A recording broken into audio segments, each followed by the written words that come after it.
Our G&D poll of the day, presented by Metropolitan Moving and Storage. Local, long-distance, residential, or commercial, 3 decades of best-in-class service and experience is actually available right now on the 1067 The Fan Twitter account. We're asking you about one of the issues at hand today with the owners meeting in in West Palm Beach, ahead of votes being doled out the next 2 days on these big NFL issues. So, Danny, should the NFL redo how it seeds its postseason? That is one of the votes being conducted.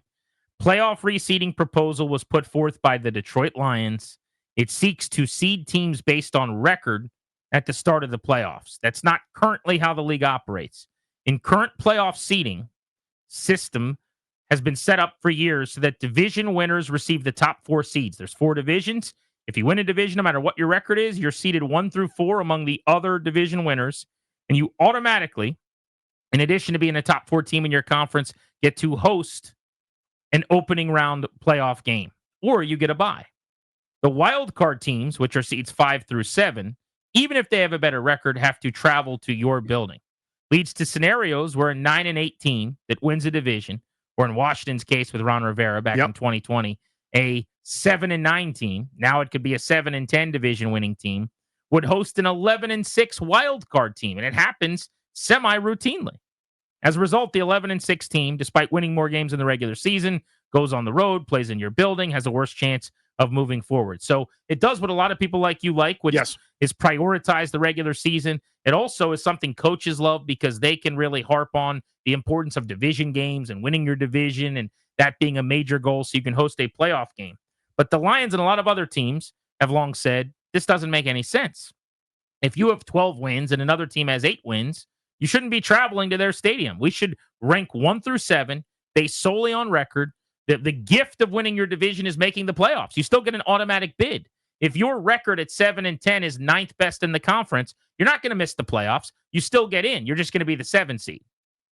I actually love this proposal. I love it. And I can explain why, but I want to give you the first ups. Yeah, I mean, last year, Washington went on the road for their postseason game, despite being 12-5, being 2 full games better than the Tampa Bay Buccaneers, who were 10-7.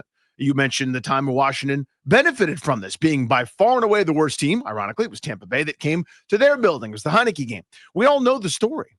So if this was such a dramatically different thing where you didn't have so many common opponents, and what I mean is if this was, say, college football where there were 100 teams, then I might go, okay, well, maybe you give some deference to the conference, knowing that the conferences are all pretty similar and pretty elite.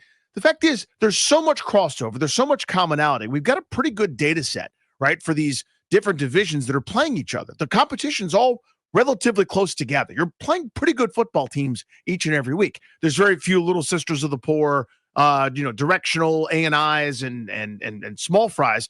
Everybody's got a pretty good strength of schedule. There's a bunch of NFL teams on it. So your record being better should count substantially. The idea that a 12-5 team could go on the road to a 7-10 team in the first round of the postseason is absurd, just by virtue of luck. Nothing that the division winner did well. It was, you happen to be in a terrible division. Congratulations. I would end that. I'd keep them in the playoffs, though. Winning the division should count for something. I've always believed that, just coming from the NFC East. A playoff admission is plenty reward. Exactly. It does. I mean, the 2 arguments against this, someone could say would be, to your point, number one, well, winning the division has to matter. It matters, man. Yep. You make the playoffs automatically. The second you win your division, you make the playoffs. Now, you don't get the home game that you've always gotten, and so it matters less. Nothing I can say about that. But you're still getting the gift of the postseason regardless. That's number one. And number 2, the other thing you could say is, and I hear this argument all over the place today, the regular season matters less if you are going to have the seeding be done based on record, regular season division champion sliding around the standings. I actually think it's the opposite. Well, that's why it's going to pass, is because it's the opposite. What is actually happening is you're saying the Minnesota Vikings last year, who went 14-3, are not going to travel to LA to take on the Rams, who were 10-7. Make the case for me that the regular season matters more when the 10-7 Rams are hosting the Vikings than when the 14-3 Minnesota Vikings, who just spent months, only losing 3 games, kicking everybody's butt except their division games against Detroit, narrowly missed out on winning the best division in the conference.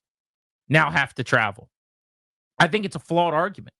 And people just say it with conviction. You're watering down the regular season. It's going to mean less. No, maybe division play means less.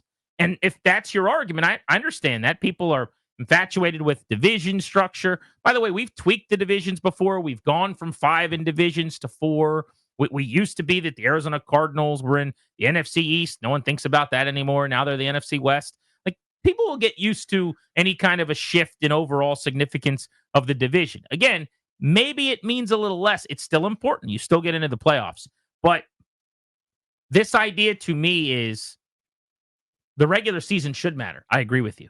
The regular season's really important. I agree with you. And that's why Minnesota potentially at 15-2 losing a tiebreaker and not winning its division. They ended up 14-3. Having to travel potentially to a 8 or 9 win team is an outrage.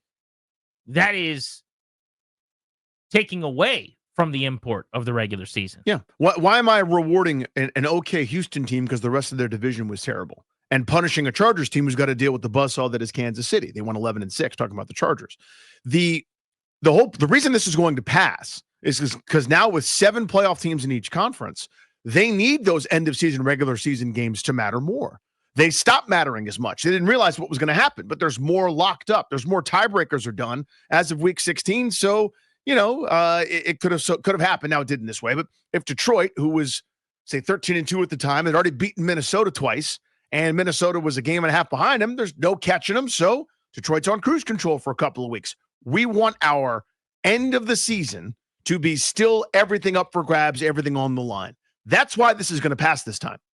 So any argument about the regular season not mattering anymore is, quite frankly, wrong. Now, the argument that does stand is you're diminishing the import of divisional games. You're watering that down slightly, and winning your division is slightly less important. That I cannot argue with because it's true. But there's still a huge, outsized, important role to win your division, no matter how good or bad it is. You are granted automatic entry. And there's a great chance if you're a great team, aka Detroit last year winning that buzzsaw of a division where 3 teams won at least 11 games, you'll probably end up getting rewarded with a bunch of home games in the postseason. So there's a little bit of a trade-off to this too, right? In the same way that I am admitting defeat on the argument of, well, the division and games get less important. Okay, you're right. Tip my cap to you. Mm-hmm. The example I'll give you just referenced the end of the year. So Minnesota, who we've talked about, played Detroit. It was a nationally televised. It might have been the Sunday Night Football to end the season. I remember being in a hotel. I don't know where I would have been, but I was watching that game somewhere in a hotel, traveling, and it was the final game of the year where the winner won the division and the loser was going to be wild card, and Sam Darnold turned into a pumpkin. You remember that game? I do, yeah. And the Vikings just got blown out, got the doors blown off by Detroit, I believe, in Detroit in that game. Well, that game wouldn't really matter, in all honesty, if you change it to this policy. I mean, seeding would change a little bit, right? Because one of them would be, say, the 2 versus the 3 or the 1 against the 2. And maybe there's still a bye on the line in a rare case like that one where they were the 2 best teams in the conference. But in other words, the Washington-Dallas, like week 17 game, if you're both in the playoffs and 11 wins versus 12 wins, you are taking away the division championship, the home playoff date, like the significance of that game, if you're both actually just going to be going on the road as the 5 and the 6 seed in the playoffs. Mm-hmm. So I acknowledge that. But you're also adding so much to conference games outside of the division. This year with Washington playing the NFC North as an example. Now, they play Green Bay in week 2, but if that was a week 16 game, you're talking about those 2 teams vying for something they wouldn't have been before. And just by way of the math, 3 division opponents, way more conference opponents that are in the postseason mix. There's more of those situations. So if I'm acknowledging to you, yes, the division game gets less important, you have to acknowledge to me then the non-division conference game gets more important, and there's more of those. So I think the net is still a positive in terms of what is being gained and lost as a consumer. And speaking of the Packers, they won 11 games last season. Here's a good example of something too. They would have been the number 5 seed in the NFC instead of the number 7 seed. So as an 11-win team, they had to go play Philadelphia, the 2 seed. And they narrowly lost that football game. Remember, there was like a turnover on the first play. Yeah. That tush push set central. tush push a clock turned into Matt LaFleur and all them wanting to get rid of the tush push. They're the team that brought this up that may get it off the table here. But you're saying, well, why does that matter? Well, if you win 11 or 12 games and you're the 5 seed, not the 7 seed, you get to avoid the 2 seed. The better team that had the better regular season should get to avoid the better team in the first round of the playoffs. The worst team that barely snuck in, that isn't very good, should have to play the better team. And to the Eagles' point, the number 2 seed, again, we want to make the regular season matter more, right? Should the Eagles have to play a good Packers team or the 7 seed that just snuck in that was 7-10?